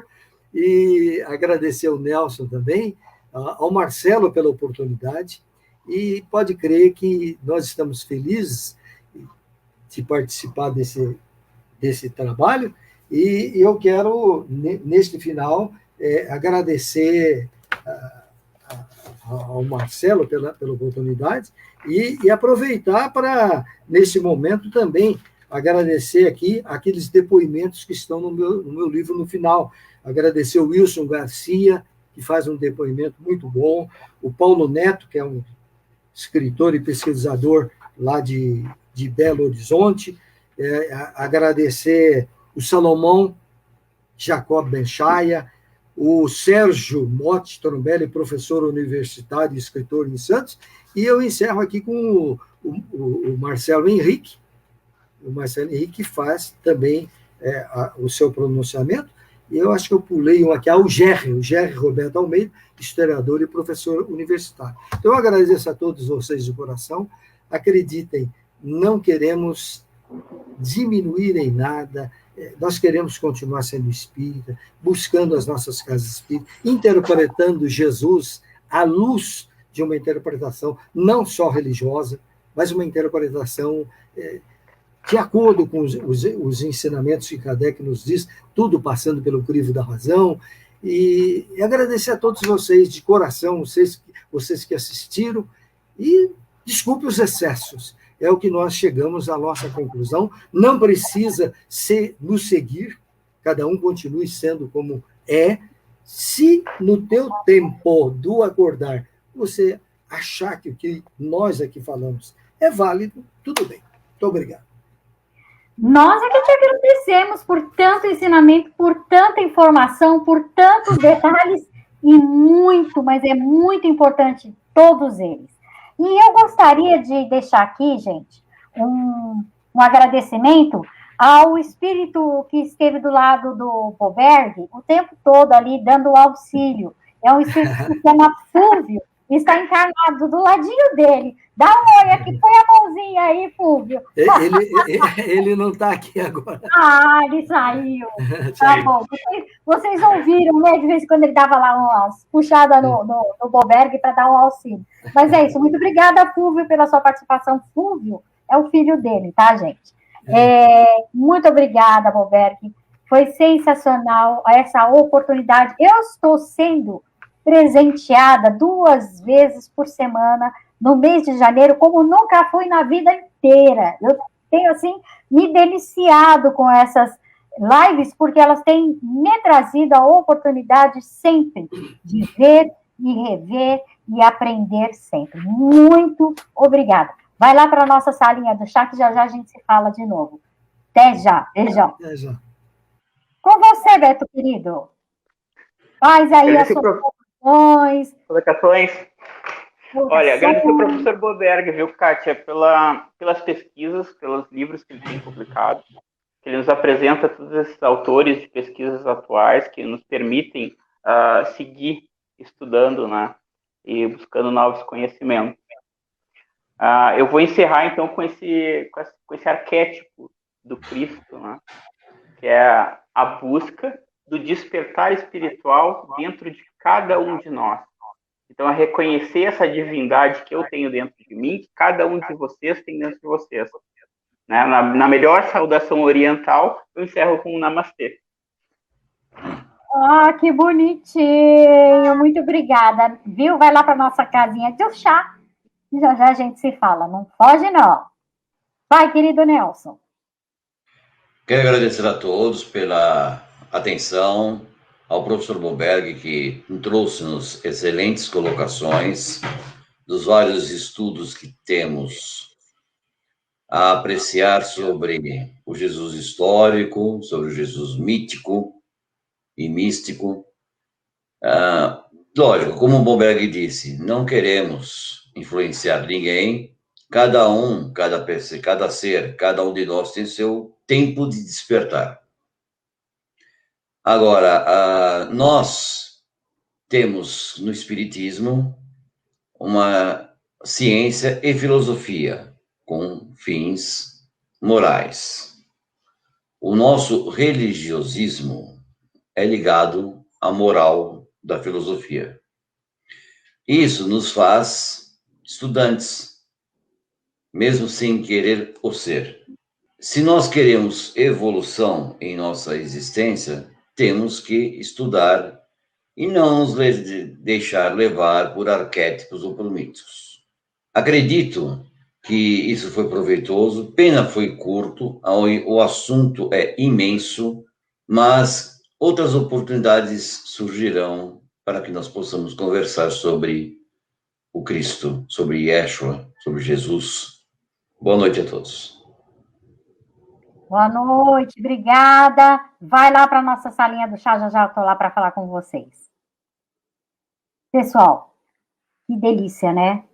Isso é uma live aí para que a gente possa continuar os nossos estudos, ou recomeçar, né? Mais diretamente, mais corretamente falando, a gente tem que recomeçar, rever todos os pontos, rever as nossas crenças, rever os nossos entendimentos, porque são muitos ensinamentos que foram dados aqui hoje. E isso é só a partida para que a gente possa pesquisar cada vez mais e buscar o Christos que existe em nós, que existe na humanidade, que existe em todo ser criado. Nós precisamos nos desvencilhar das crenças que são limitantes para nos libertarmos através dessas possibilidades de aprendizado e de esclarecimento. E como bem disse o Moverbe, isso é individual. A gente pode até soltar aí as sementes, mas a absorção, o entendimento e, a partir disso, a vivência é individual. Vai depender de cada um, no momento de cada um, da melhor forma de cada um. E nós vamos chegar lá, cada um ao seu tempo. O importante é buscar, entender e nos esclarecermos para sempre e todo sempre. Muito obrigado. Não se preocupem. Nós vamos colocar a lista de livros, é quase uma biblioteca, gente. A gente vai colocar essa lista para vocês depois lá no textinho do nosso vídeo, que esse vídeo vai subir lá para o YouTube, para o canal do ECK, e junto vai ter um texto. E nesse texto a gente vai colocar essa lista de livros fabulosos para que a gente possa aí se debruçar nas nossas pesquisas, tá bom? Não se esqueçam, temos outra live na terça-feira, às 18h30.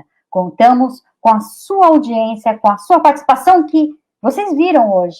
Foi libertador, foi engrandecedor, foi fantástica. Muito obrigada. Contamos com a ajuda de vocês. Até terça-feira. Beijo. Tchau.